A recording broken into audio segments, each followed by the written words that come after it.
Commissioner Eileen Arwine for another 2-year term.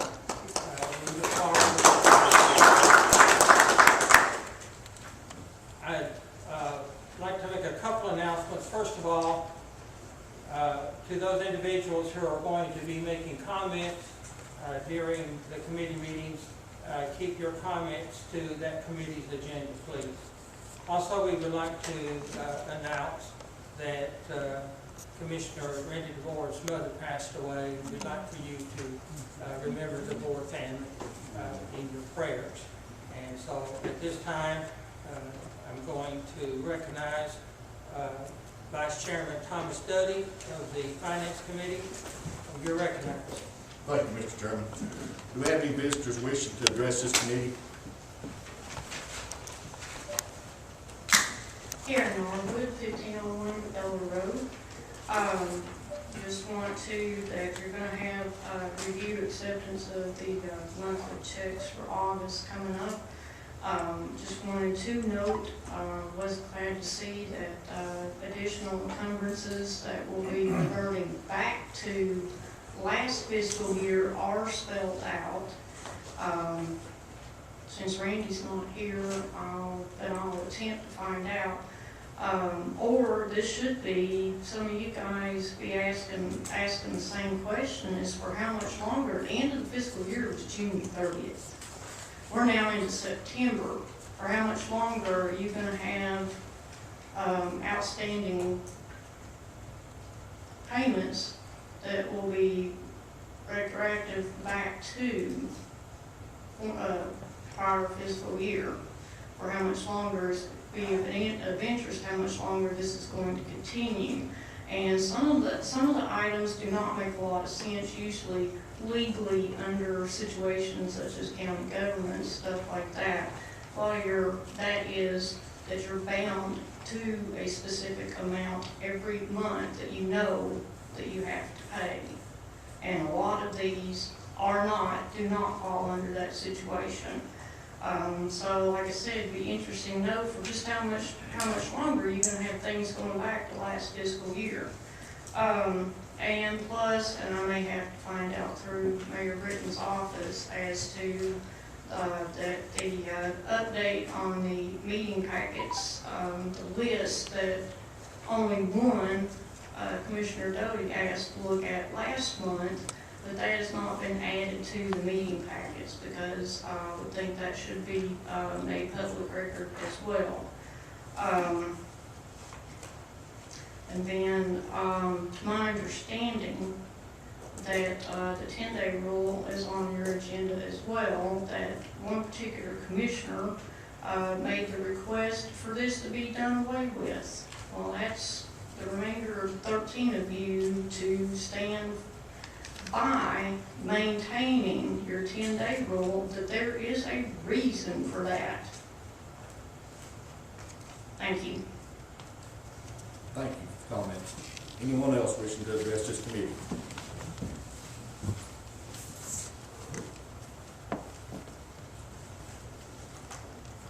Linda Noe, 2343 Joe Stevens Road. I believe I actually saw in the packets where now you all know what those checks were that you approved without knowing last month. They're listed in there. I don't know if there are any other encumbrances to be approved later, but at least you did take care of that. I want to talk about the 10-day rule. I was on commission when that rule was passed, and there was a very, very good reason for it. And that reason remains today. In fact, it's probably even more needed today than ever before. Back in 2002, 3, 4, 5, we were being handed contracts and said, and vote on it. We passed the 10-day rule in order to stop the immediate vote on something. Kind of like you voted on those checks without seeing them. We were getting contracts, or like you voted on you thought you voted on the Burwell contract, that you only had 24 hours.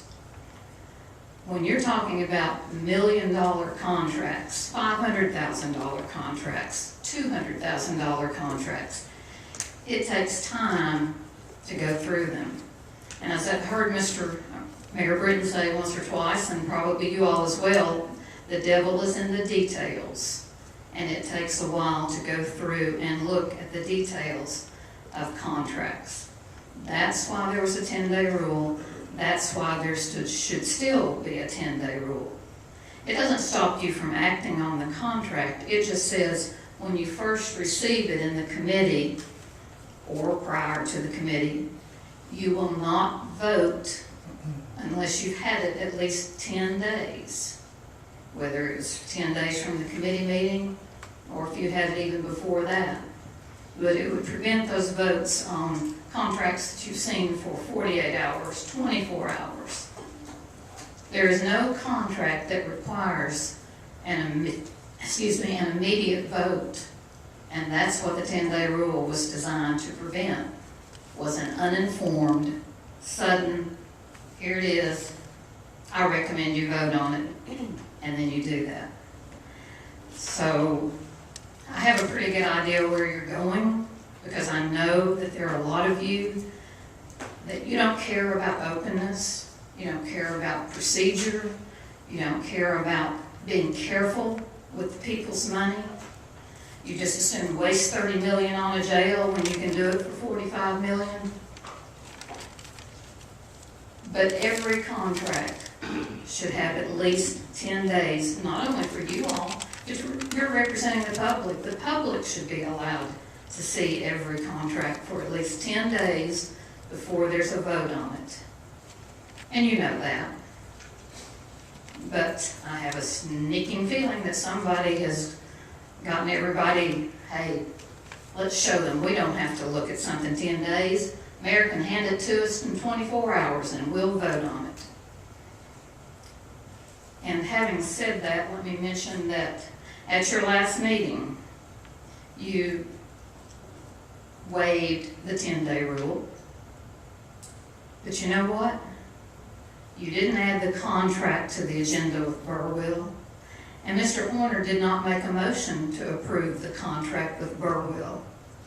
You have no valid approved contract with Burwell. All you have to do is go back and look at the tape, look at what Mr. Horner read, the motion that he read, which was to approve the selection of Burwell. Nothing about a contract. So again, you need to pay attention. And that ended up because of all the chaos with the 10-day rule. You weren't prepared to handle that contract with 24 hours notice, and you didn't. So you don't have a valid contract at this time.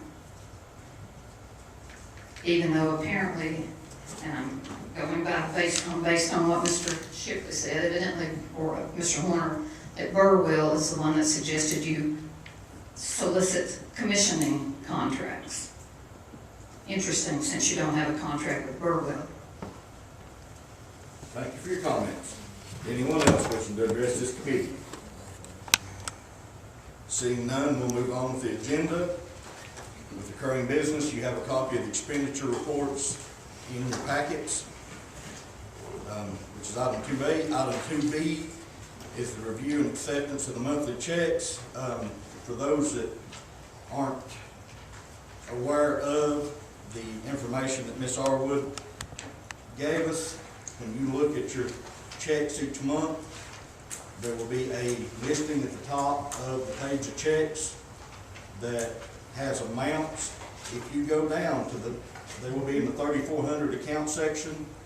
When you go down through your checks to the rest, when you see a 0 as a check number, if you follow that check number or name back up to that top list that's in the 3400 account, then it will show what that amount was so that we can be actually approving the checks, not just a 0. And with that being said, do I have a motion to approve the checks? So moved. Do I have a second? I'll second.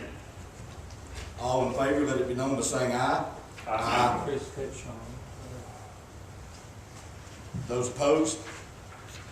Motion passes. Old business, we have none. New business, item 4A, budget amendment section. I think it should be 4A1, or I, Hamblen County Department of Education Budget Amendment 2. Ms. Anthony.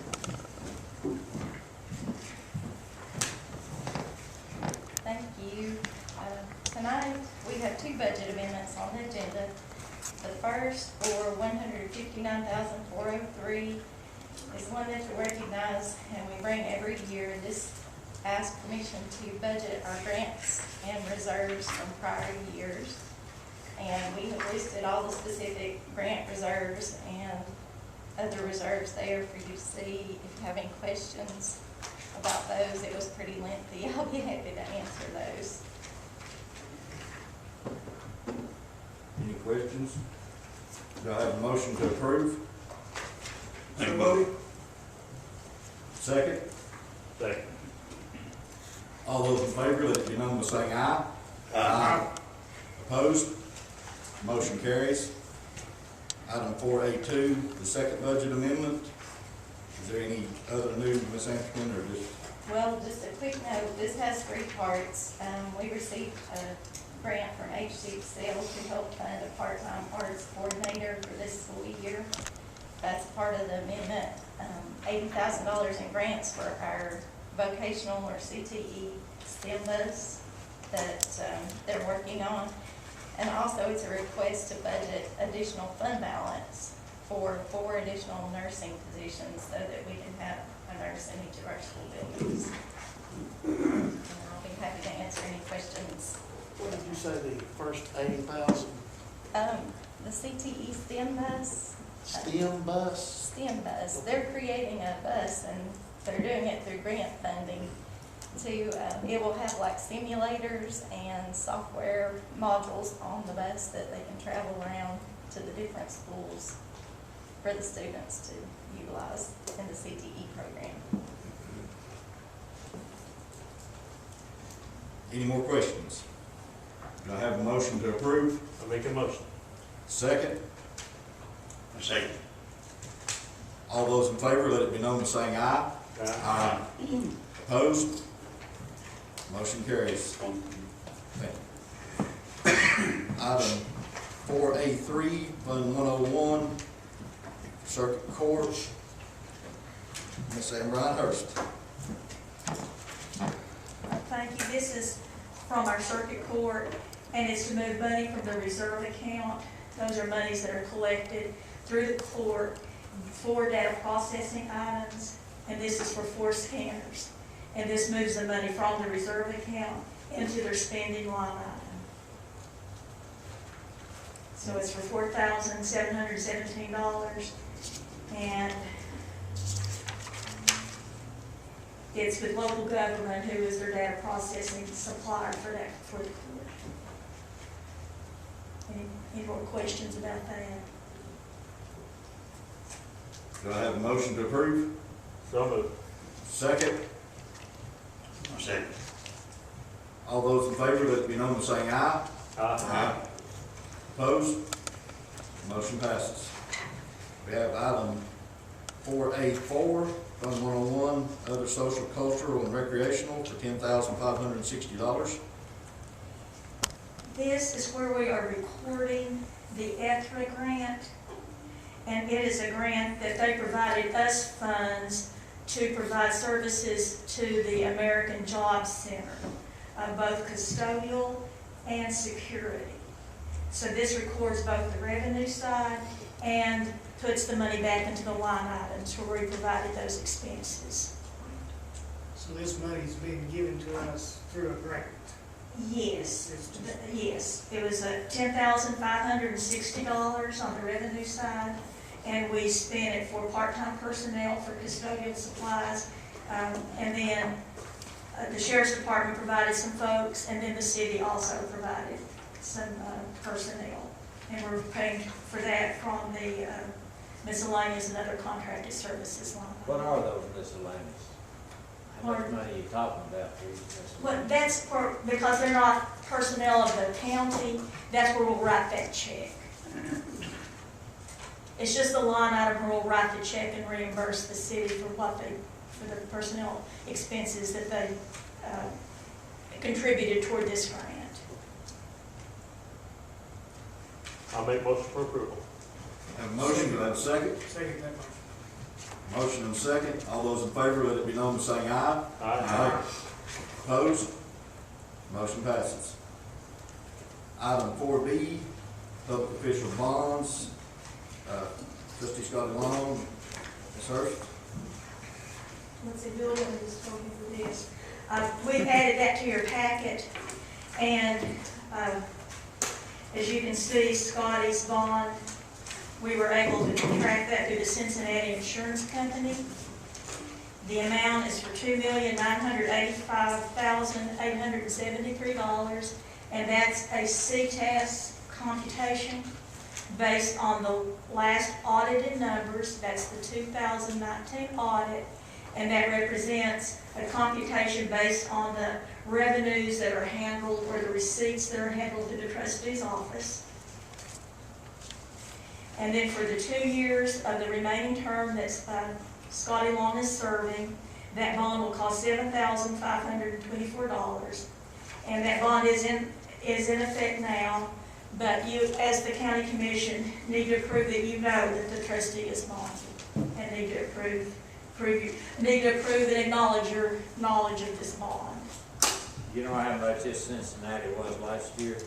Yes, Or what the other for the term of 9/23/2019 through 8/31/2020, it was $3,648.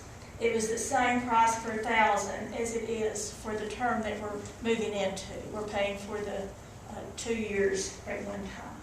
How about the one for $7,524? What was it last time? How much is it last time?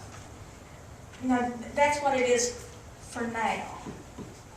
Maybe I'm misunderstanding Yeah, your question. 75.24 now. Yes. How much was it last time? It's been Last year? for the, well, we didn't have one. Didn't have one. No, when John Baskett was in office for the last couple of years, he was covered under the county's insurance because the county was having difficulty bonding him. Do we still have that under the county? Do we still have the insurance policy?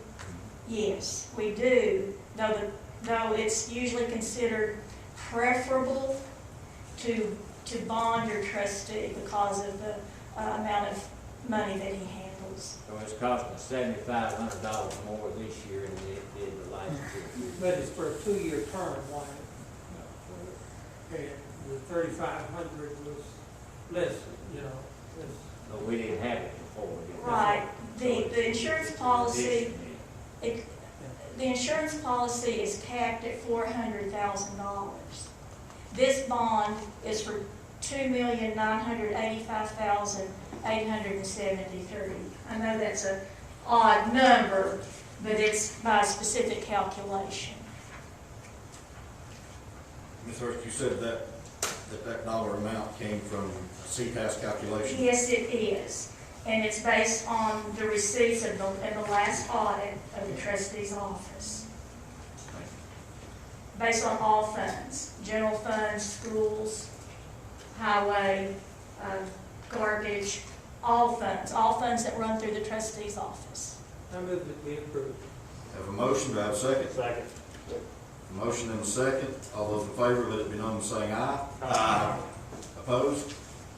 Motion passes. Thank you. Item 4C, Animal Control Services, County Mayor Britton.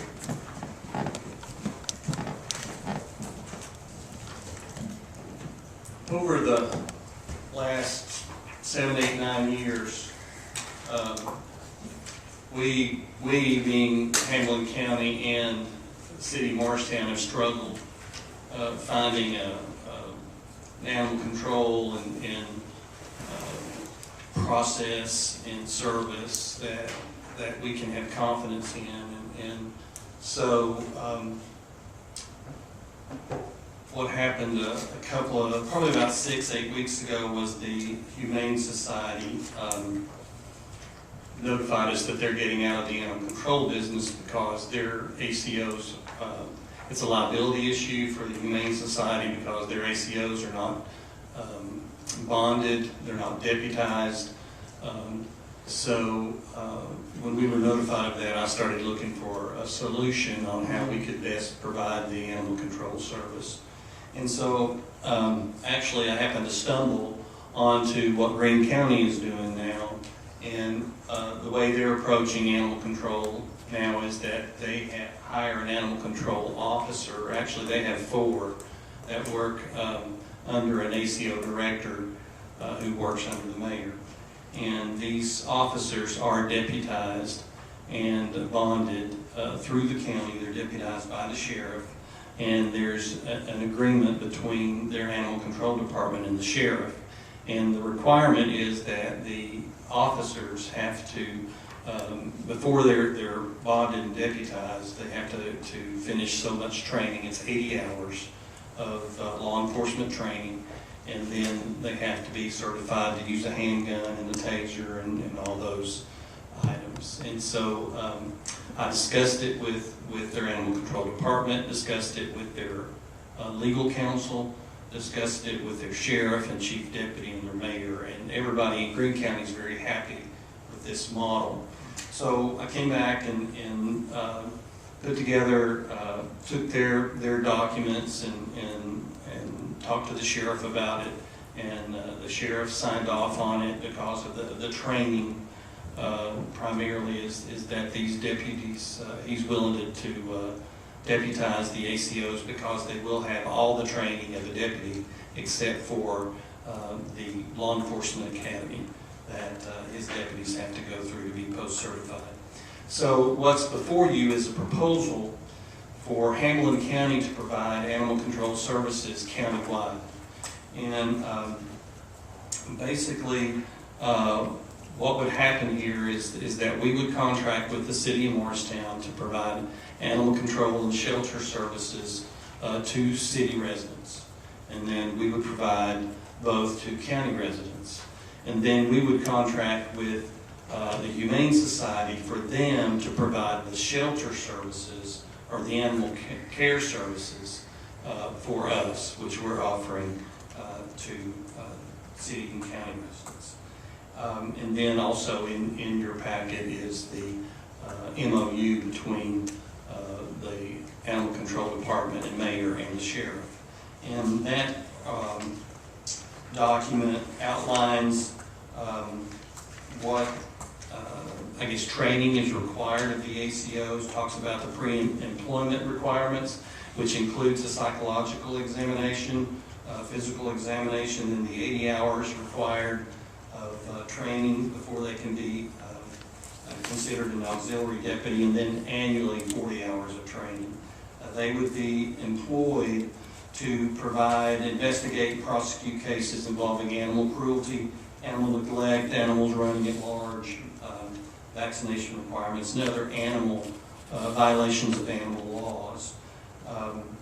There is a law enforcement aspect of the job for these ACOs, but if they go, for example, if they go on a call, and an animal call, and they go into residence, let's say they happen to see some drugs or something like that, then they can detain the person that is there at the house and call 911 and get a full-time deputy to come and respond.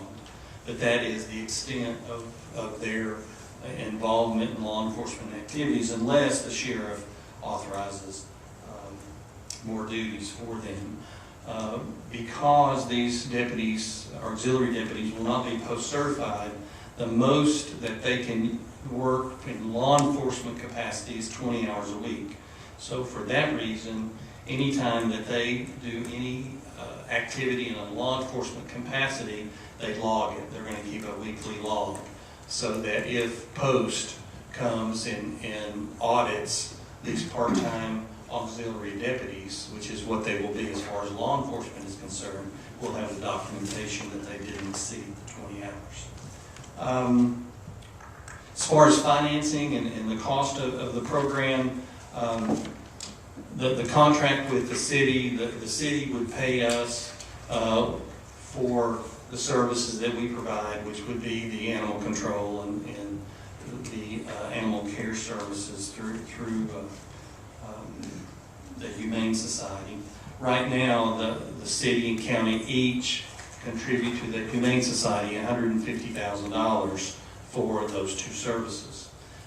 In the budget the draft budget that I prepared, it'll cost the city and county each about $32,500 more. There would be 2 full-time animal control officers, and then the bulk of the budget would go to the Humane Society for animal care. There's also a capital expenditure to set in the budget that's in your packet to set these officers up. There would be 2 vehicles. We're looking at, we haven't found them, but what we've been recommended is that we purchase a used van and a used SUV, and equip those vehicles with the proper cages for animals, and then you also have, and this is at the request of the sheriff, is that you have the officers equipped the same as deputy. They'll have a bulletproof vest, they'll have a body camera, they'll have radios, they'll carry a handgun, and so they'll be equipped just like a law enforcement officer would. So those costs are in here. I worked with the sheriff's department on that. So the capital cost to set this up would be about $70,000, which we would split with the city. Thank you. Why is the phone going off? Yeah, it's the battery probably went out. Those expenses you just spoke of, $35,000 on our part, that's part of what you're just, setting them up, capitalized with the cameras and the body armor and all that. Correct. That's the $35,000, That's correct. a one-time expense to get Correct. started. Bill, you're looking at, it cost the county $150 last year and the city $150. It's gonna cost each one of us $32,000 more. Correct. So we won't still spend $150, we will be spending $182,000. On an annual basis, that's On correct. an annual basis. So it's costing us more. For a better service. And for a service that, I think if you talk to counties all across the state, you know, one of their biggest issues that they have and the most calls they have from the public is about dogs and cats and the treatment of dogs and cats and that kind of thing. And this is the best solution that I've seen in my time as mayor. This animal, I wouldn't feel there, this $150,000, that covered animal control and animal services. Correct. So we'll still be paying for animal services. Correct. That's the amount that would go to the Humane Society. Animal services is a broad term for shelter operations. Do you have a breakdown of what that's gonna be, just that part? No, I don't. What the budget you have in there has one line in there for contracted services, and that's what that's for. We get monthly, we get their budget, the Humane Society's budget. So instead of, since it's gonna fall under the sheriff's department, instead of 8 cars now a year, they're gonna want 10. Probably need, Huh? probably need. Do they have provisions for livestock? We're talking about dogs and cats. I've- Livestock is quite an issue. I've still got to do some research on that, Howard. I've still got to do some research on that, Howard. That'll be something that we'll need to find some places set aside that in case, let's say we have a horse or a cow or something like that, that we have, let's say, an agreement with a farmer or someone with some land that they're willing to take. So that's gonna cost us more money. But it would be in these dollars. Okay. Run the printer. We're still paying for the services, but we're not paying for animal control. through the Humane Society. Correct. So why are we paying $150,000 to them a year if we just get half the service? No. As far as county dollars go, it would be $120,000 would go to the Humane Society. And then, as far as county dollars go, and $120 from the city. So a total of $240,000 for the Humane Society for operation for the services they would provide us. Say it's gonna cost us $32,000 more a year Correct. to handle animal control and animal service. Correct. So they're getting out of business, but it's still costing us. It's costing us more because we'll have two animal control officers that are deputized and bonded, and that's going to relieve law enforcement, both city and county, from having to respond to animal calls. Right now, what's happening right now, when the Humane Society has one ACO on duty 40 hours a week, okay? And what happens after hours at night and on weekends is that a deputy has to go to, 911, there's a call to 911, an animal call, they'll dispatch a deputy or a city police officer to the residents to check on it. And then, so they're tied up in that. And if during the day when the ACO is working, if there has to be a citation written or somebody arrested for an violation of an animal control law, the ACO can't do it because he's not deputized. So under this arrangement, the ACO will be able to charge that person and they won't have to call a police officer or a deputy. So what this arrangement does is it helps relieve law enforcement from the responsibility of having to deal with animal calls, except after hours and on weekends. And who do they answer to, Bill? Who's that? The animal control officer. All right, we'll have two. There'll be a director that will answer to me, and then there'll be an ACO which will answer to the director. A director. Yeah, we'll have two ACOs. One of them will be the supervisor. Okay. Okay. So the number 2 guy will answer to the supervisor, and the supervisor answers to me. I think it's without question, we have to have animal control, or otherwise we've got a large issue in our county left undone, and the Humane Society has decided to back out of that. Yeah, that's without question. My question is, why is the ACO report to you and not the sheriff? That's the way I could get this done. I understand. I read between the lines. My concern is what we're gonna do with the well-experienced, well-trained man that's already over doing the job by himself. He can apply for the jobs. There's two vacancies. I don't know about y'all, I've had a lot of calls about animals in my district. One of them was out of our district over on Inca Highway. And we're still not, we can't do anything about it. Nobody's doing anything about it, but this is a chance to have something done about it. So I'm not sure, it needs to be done in my opinion. I might not see eye to eye how who answered to who, but something needs to be happening. Humane Society's coming out good, but the city and county's gonna cost us $32,000 more dollars a year to operate their Humane Society. It looks like if they're going to be in charge of shelter for dogs and cats, it should also include shelter for livestock. But we've got to work that out. We just haven't worked that out. The focus has been on. If that's what they've done in the past, if they're going to be in charge of shelter, then it should include all of them. And just, maybe I've missed this, but we're paying $150,000 per year, and you said that would drop to $120,000? No. Okay. 32 more. We're paying right now $150,000 for shelter and animal control. Okay. and the city is. So they have a total budget from city and county of $300,000.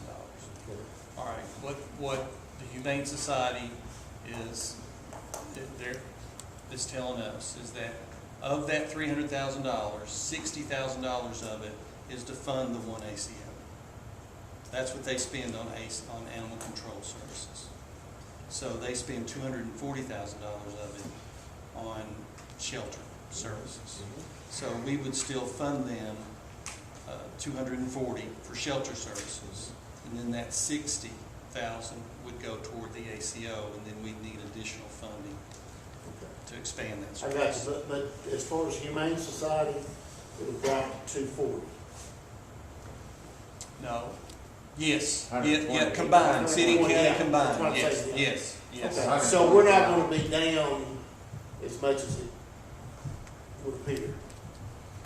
And we're still going to have to come up with money for the ACO, because it's, Yes. we're saving 30 to spend whatever we have to spend. Well, yeah, savings not really, Well, we're moving money yeah, around. moving money around. At first I thought it was on top of the 150. Now, the $30,000 Wayne is talking about that's in the proposal is on top of 150. So our total expenditure would be 182.5 in a year's time. And that's because we're adding another ACO though, is that correct? Correct. Okay. Okay. We're adding another, right now, we're funding one ACO, and basically this 32 that we're adding is gonna be for the second full-time animal control officer. Correct. Okay, I got you now. Okay.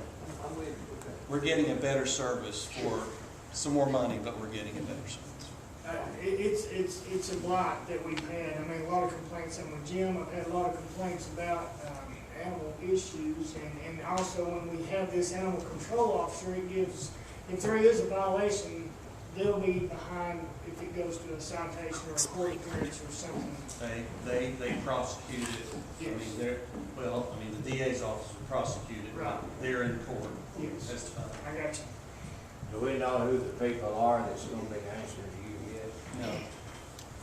No, I needed to get it approved by you guys and funded before I hire anybody. Okay, but this, just like it's $150,000 each, that should be changed to $120,000 each. No, because the budget, if you look at the budget document in there, okay, the budget document in there, and this is a draft, okay, is a total of $363,000. That's total, all right? City and county combined. Now that's for a year. And so our 150 plus the 32.5 would take care of that from both sides.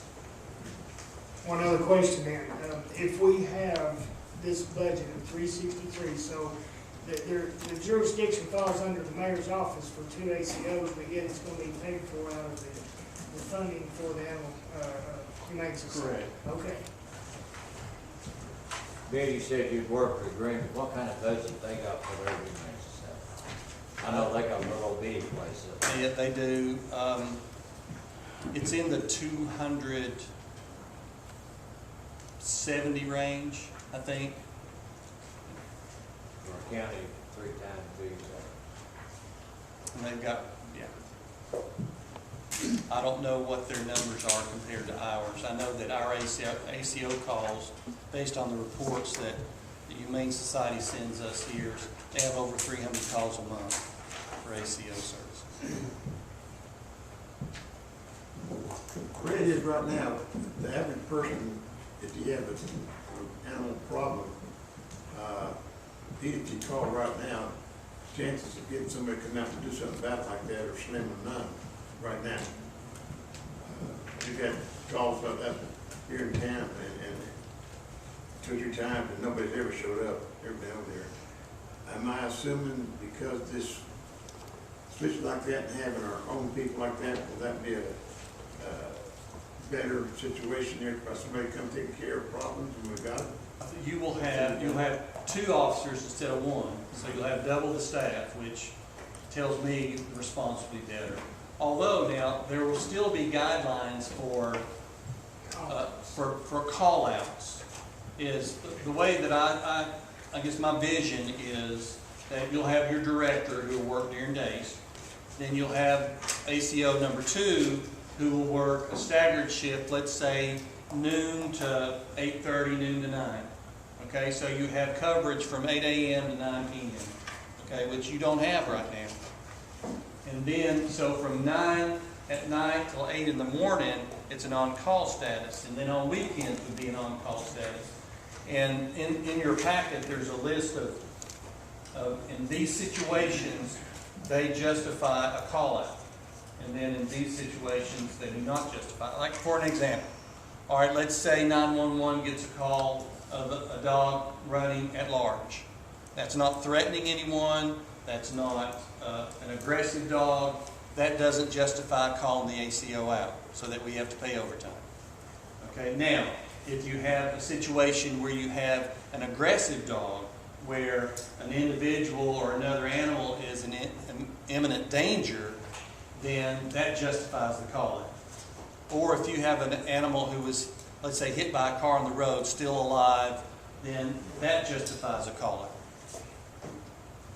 So, there's guidelines and policies which will determine when there's a call-out and when there's not. Does that answer your question, Joe? And so in other words, the person we call 911 will determine the situation, I guess, on that other situation. Not based on, based on the criteria set, yes. Mr. Chairman, I move that we approve the contract. We have a motion to approve, we have a second. I've got another question. So, ACO will go out unless it's a biting dog, and that's when the sheriff's department goes out. No, okay. Let's talk about, first let's talk about when ACOs are on duty, okay?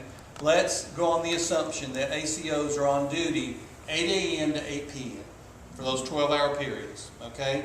There's a call, a dog bite, the ACOs respond, okay? They're on duty, they respond, all right? Let's say it's between 8 o'clock at night and 8 o'clock in the morning.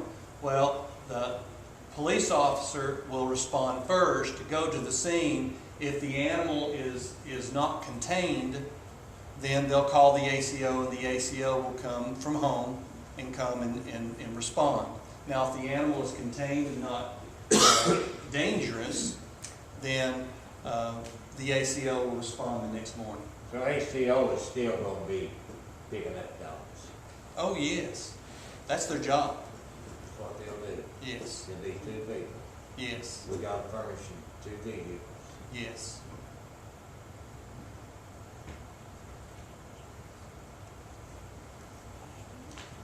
All right, I have a motion, do I have a second?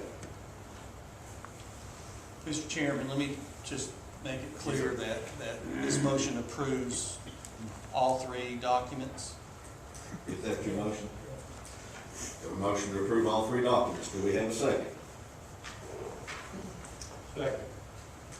We have a second. Do we have more discussion? I've still got a question. I'm a little concerned about us throwing the baby out with the bathwater here.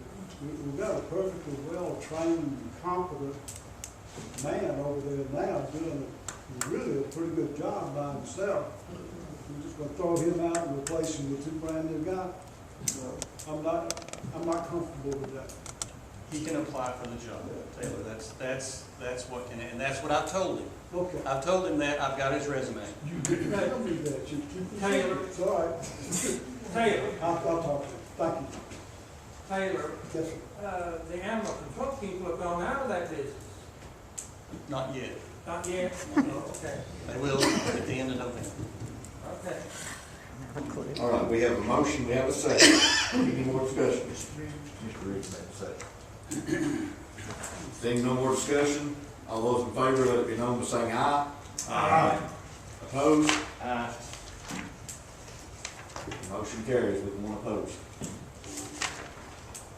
Now, item 4D, 10-day rule, Mayor Britton.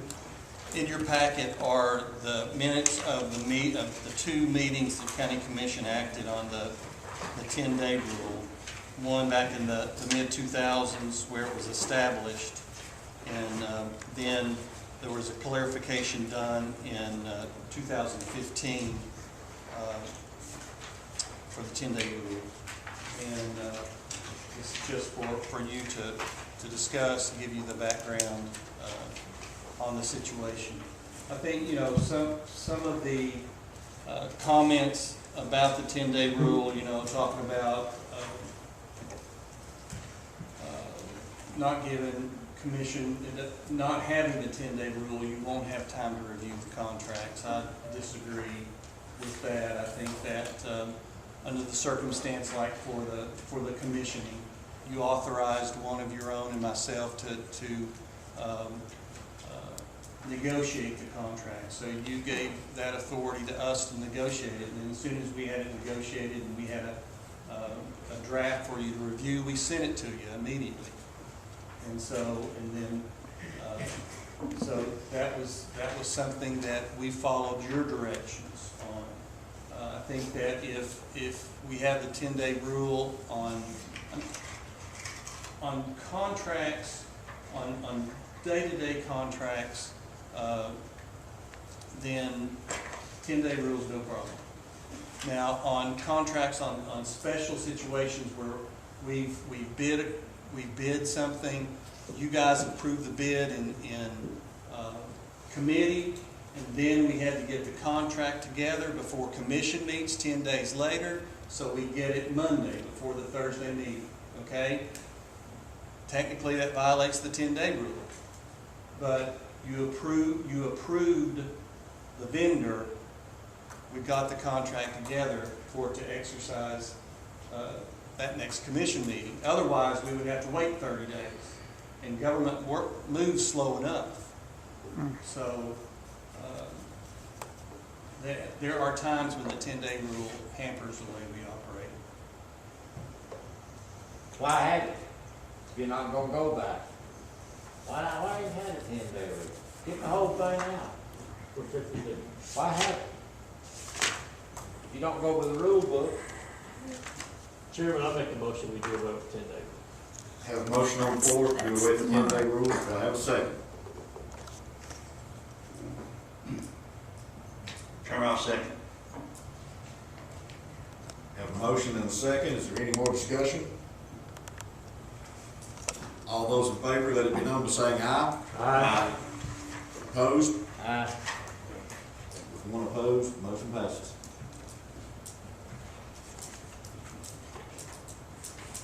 We have the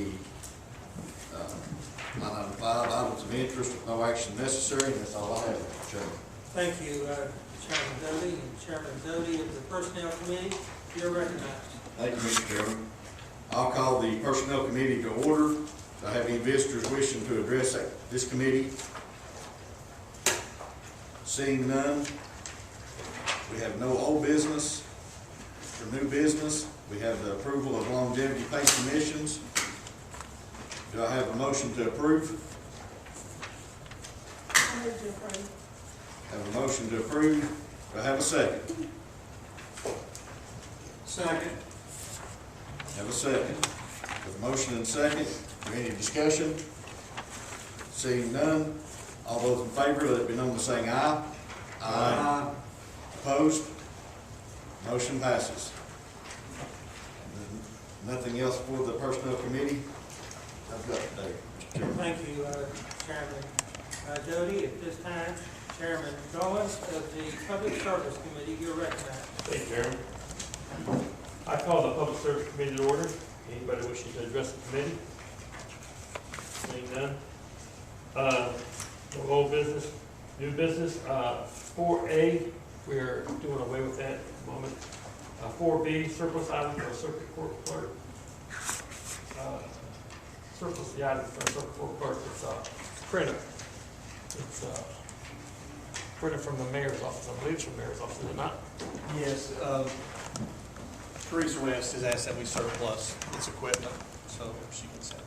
That's all we have, that one piece of line. Do I have a motion to? Make a motion. Take a motion? Do I have a second? Second. Second. All in favor, say aye. Aye. All opposed? Motion passed. Chairman, that's all I have. Thank you. Okay, thank you, Chairman Goins. At this time, Chairman Horner of the Justice Center Jail Project Committee, be recognized. Thank you, Mr. Chairman. I'll call the Justice Center Jail Project Committee to order. Anybody wishing to address this committee, may do so at this time.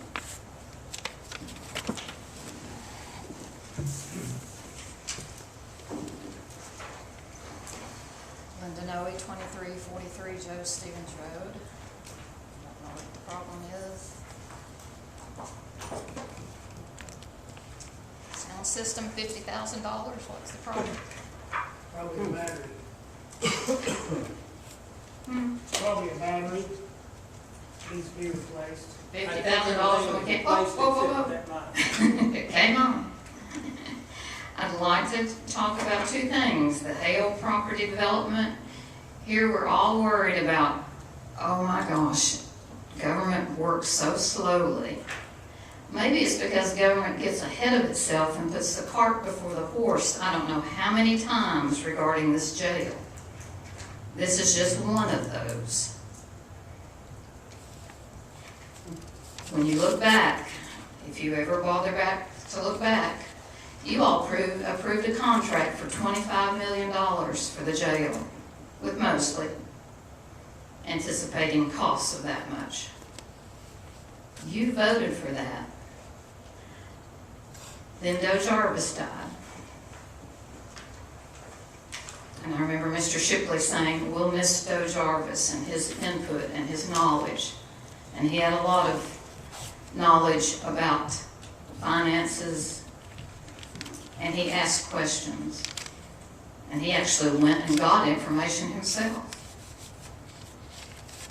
But regrettably, not only the fact that he died, but regrettably, his insight and ability is really needed now.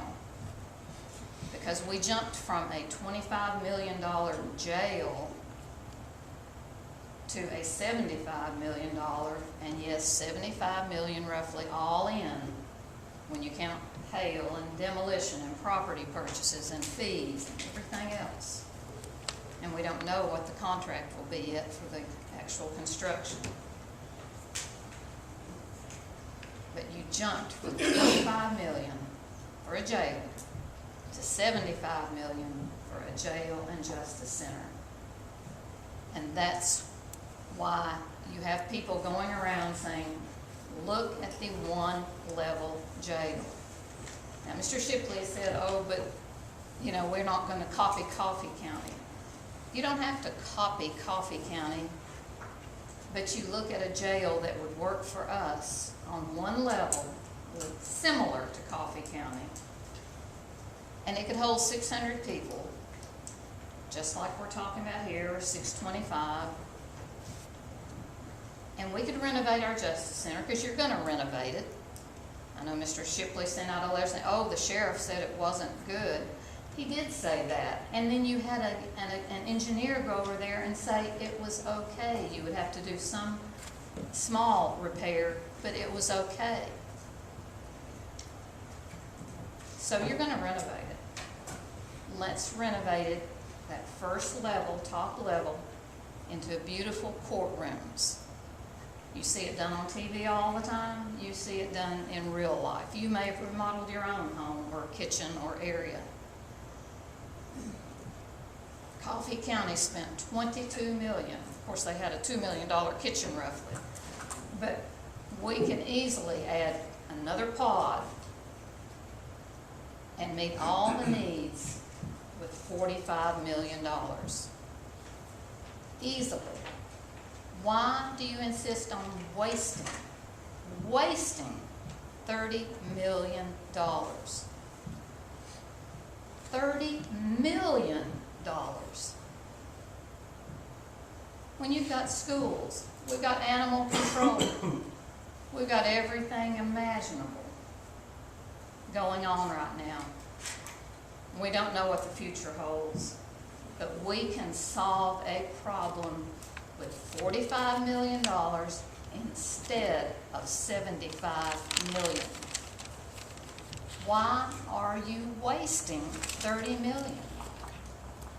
Mr. Britton's been throwing out, oh, we get a construction manager. That didn't work. We do a project manager. Now we're getting a commissioning bids.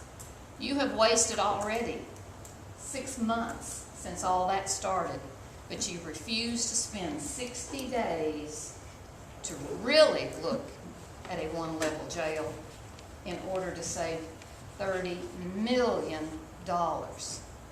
60 days, $30 million.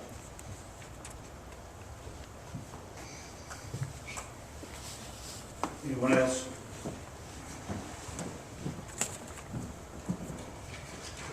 My name is Gwen Holden, I live at 8150 West Point Drive. I don't want a jail, I don't want a new jail. I don't, I've said it and I'll say it again. I'm a taxpayer, I live on a fixed income, I don't want a new jail. And I have a question, and I probably won't get an answer, but if they didn't maintain this jail, what makes you think they're gonna maintain that one? Who's gonna be over there checking on them to make sure that they're taking care of the new one that we're gonna have to buy? Who's gonna enforce that?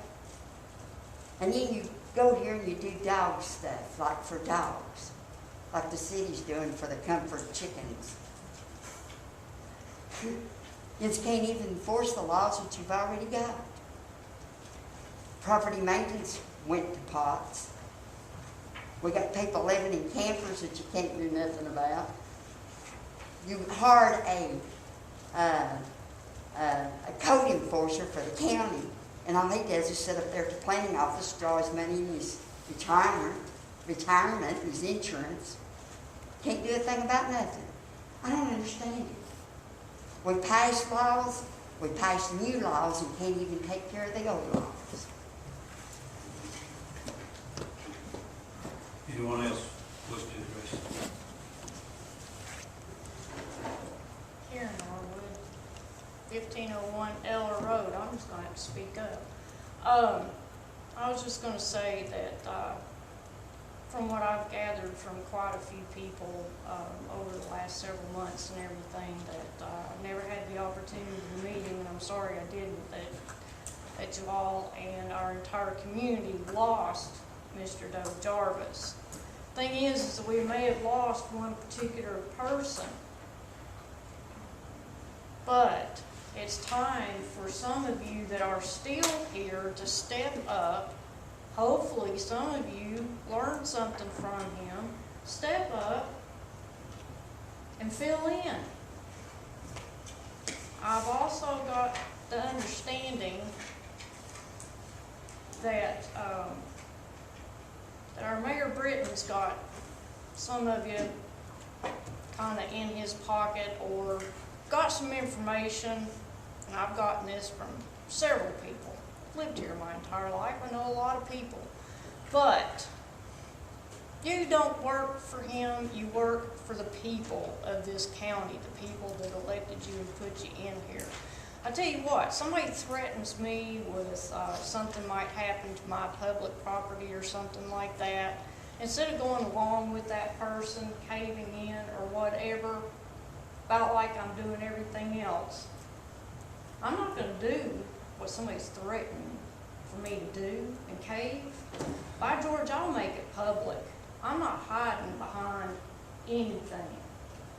And I've also gotten some things where I've had some threats against myself personally. I've seen y'all sitting in here. If you got it, come to my face. This is over the jail thing. This is over our citizens for open and accountable government that we have created. And that's the thing too. If you don't like our protests or get angry or upset regarding the jail, if you want to get upset with us telling the truth, then y'all have a problem with what you have voted for, and somehow, if it upsets you that we're spreading the truth out there, y'all have some personal to look inside as to what's made you upset, because we're just making it public as to what you have actually done.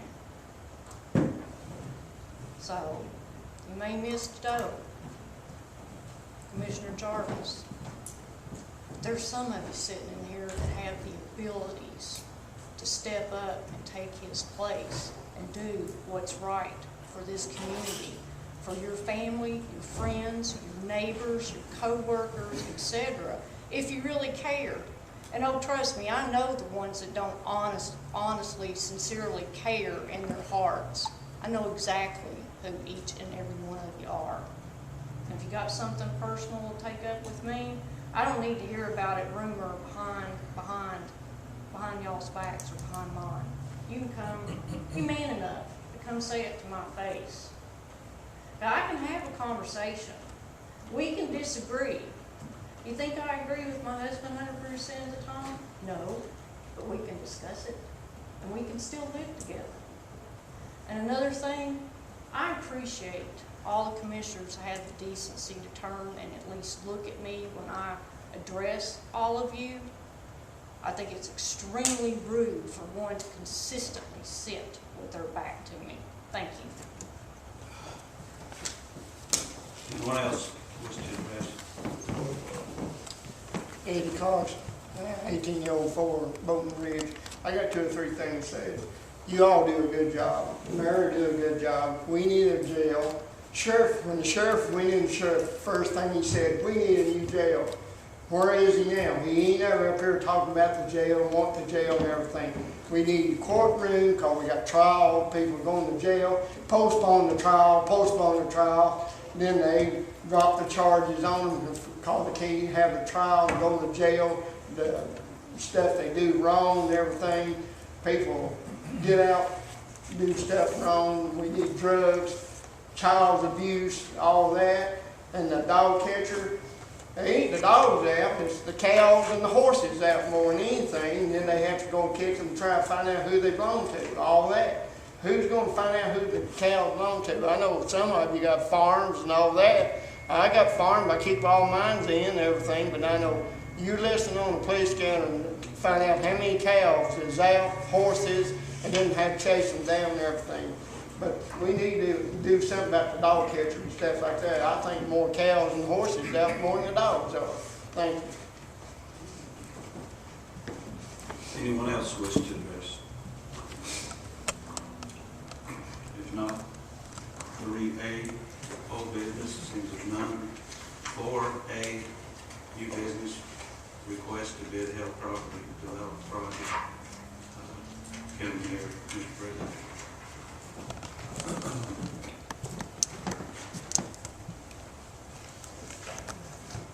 If you would, be sure that the image, I guess the drawing that you have in front of you is the one that's on your computer screen there. We have the wrong drawing in some of the packets, so be sure that you have this one. What I want to do before I get into the Hale property project is just give you an update on the Justice Center project. The construction drawings are 95% complete. They're being reviewed right now by Mosley's Ready Check program, which is the second set of eyes. They send the plans to another Mosley division, they review it. They're in the process of that, and then Mosley's subcontractor that has been doing the cost estimates is also preparing a cost estimate. The project manager, Burwell Construction, is reviewing the plans as well, and they're preparing a cost estimate from the construction side of it. City of Morristown has approved the closure of Allison Street and Esco Way. Civil engineering firm, McGill Associates, is working with the city to get approval for the site plan and the drainage plan. Submittal of the plans to the State Fire Marshal's office will be early in October. The project manager and the architect will present their modifications to us in October to the plans from the original set of plans. Let's see, legal documents for the property swap for the rescue squad and the lease for the squad building, they'll be presented to you for adoption in October. Rest of the timeline is this. We hope to present to you in November so that you can vote on to move forward with bidding the project, to award the demolition work, demolition contract work in October. That work would be completed in November, and then award the construction contract in January. Those right now that's what's going on with the Justice Center project. There's a lot going on. All right, in your packet and on the screen in front of you is the most recent drawing for the parking, the additional parking and the new parking on the Hale property. The last layout, if you guys remember, had a retention pond in it that took up a large space, and the stormwater regulations on that is if you disturb or if you add more than a half acre of impervious surface, then you have to have a retention pond, or you have to have something to do with that water that's being created by that pavement. If you are adding less than a half acre, then you don't have to have the retention pond. So we went back and redesigned the layout of the parking lot. The pavement is less than a half acre. It's 67 new parking places. It is a parking lot that is separate from the existing lot. You'll see in the drawing the hedgerow that will separate the two parking lots. You will have additional, if we repaint the old lot and reposition some of the parking spaces there, you would enter the new parking lot off of West 3rd, and then you'd have traffic through that, and we would keep the tool shed as a historic ornament there. We'll keep it there in the middle of the parking lot. Add a couple of sidewalks to the Hale House, and for people who are parking in that lot and want to have business to do in the Hale House. So in your notebooks, you have a summary of the parking lot. It's 67 spaces on less than a half acre, no retention pond, entrance off West 3rd, sidewalks to the Hale House, and we'll keep the tool shed just as I mentioned. So that would be one part of the contract that a construction company would some of the work that they would have in the contract. The other is the ADA improvements to the Hale House. You'd have a handicap entrance to the west end. We'd have to add an ADA compliant restroom, upgrade the electrical service throughout the house, paint the first floor, sand and finish the wooden floors on the first floor, replace the estimate we have as replacing the roof, and then replace some of the light fixtures in the building, and then complete the restroom facilities. All the plumbing's in the basement of the house, and we could make an office space out of the basement, and we just finished the restrooms in there. So that's the Hale improvements, and that's estimated at $150,000. The architect, Dave Wright, he couldn't be here tonight. He had to take his brother to and from the doctor today.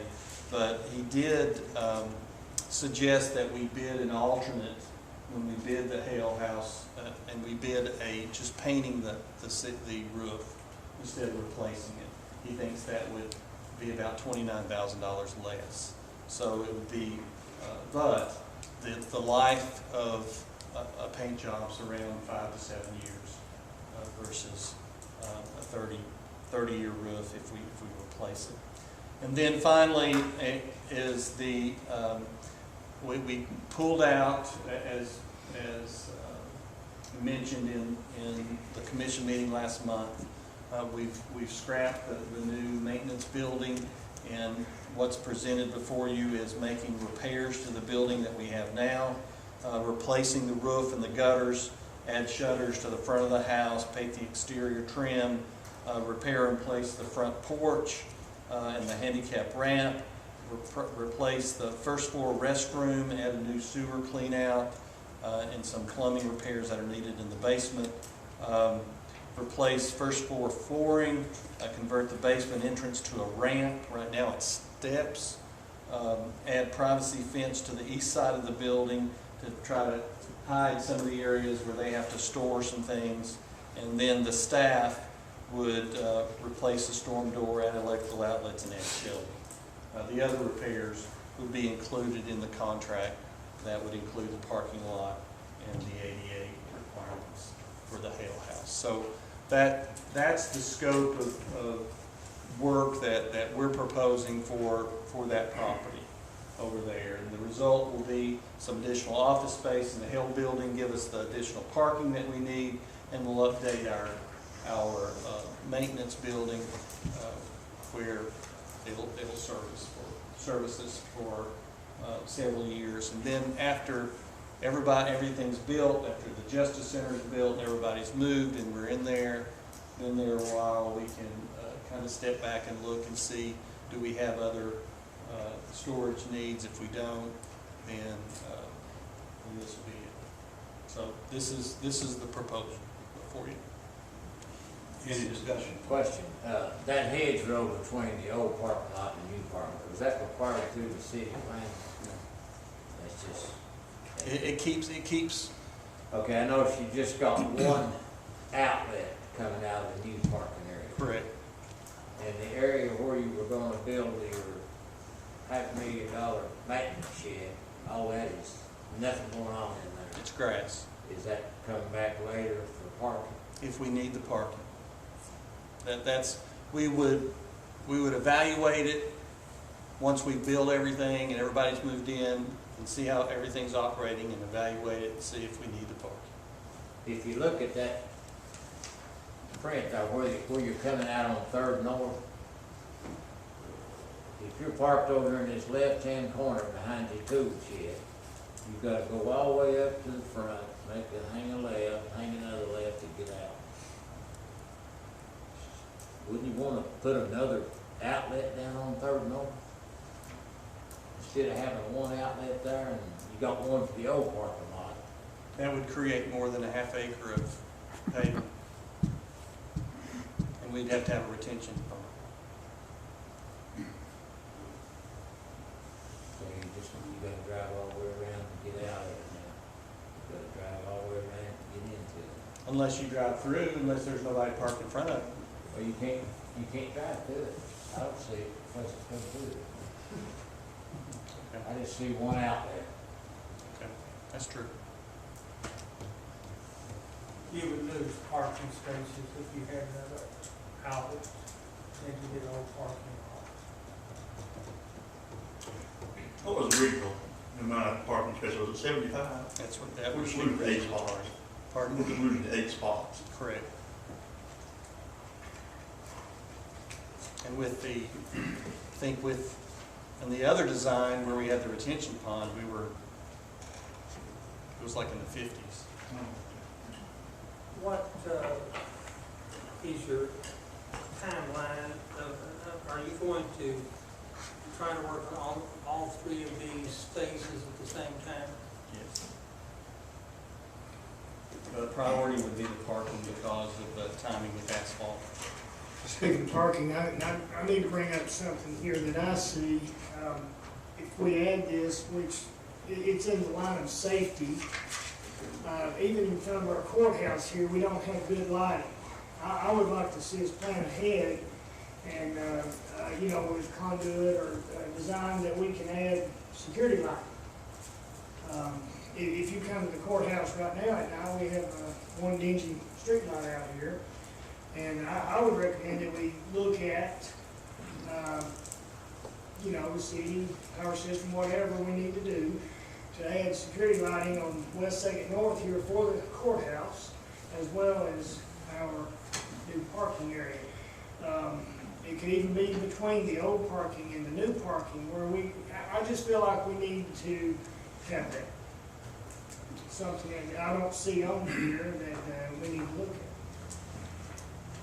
We don't have a whole lot going on over at night, Rick. Okay. We know Rose Center is going to have what? Well, it's for the community. I'm just saying it is for security. You've got a problem with security lighting, is that what you're saying, or street lighting, or?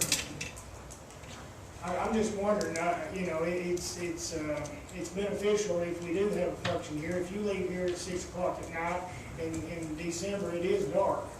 You know, it's just a thought.